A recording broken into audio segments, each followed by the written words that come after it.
காஞ்சிபுரம் ஸ்ரீ காமாட்சி அம்பாள் பிரம்மோற்சவம் 3ஆம் திருநாள் காலை பாயும் தங்க சிம்ம வாகனத்தில் உலா வருகிறாள். ஸ்ரீமத் சிம்ஹாசனேஸ்வரி என்று போற்றுகிறது லலிதா சஹஸ்ரநாமம். சிறந்த சிங்காதனத்தில் அமர்ந்து உலகை அடக்கி ஆள்பவளே சிம்மவாகினியாக உலா வருகிறாள். மிருகங்களுள் சிங்கம் உயர்ந்தது, காட்டிற்கே அது ராஜா. தேவியோ உலகமாகிற சாம்ராஜ்யத்தையே அடக்கி ஆள்பவள் என்பதை காட்ட சிம்ம வாகனத்தில் பவனி வருகிறாள். தேவி புராணத்தில் சிம்மத்தின் மேல் அமர்ந்து இவளால் மகிஷன் முதல் பல அசுரர்கள் சம்ஹரிக்கப்பட்டனர்.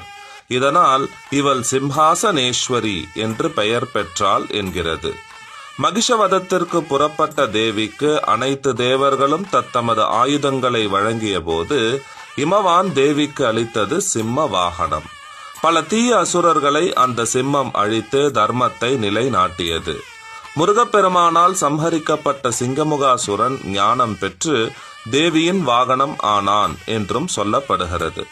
பக்தர்களின் துயரங்களை துடைக்க வேகமாக வரவேண்டும் அல்லவா? இதோ வேகமான வாகனமான சிம்ம வாகனத்தில் வருகிறாள் அம்பிகை.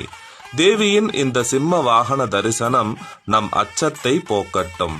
ஜெய ஜெய காமாட்சி.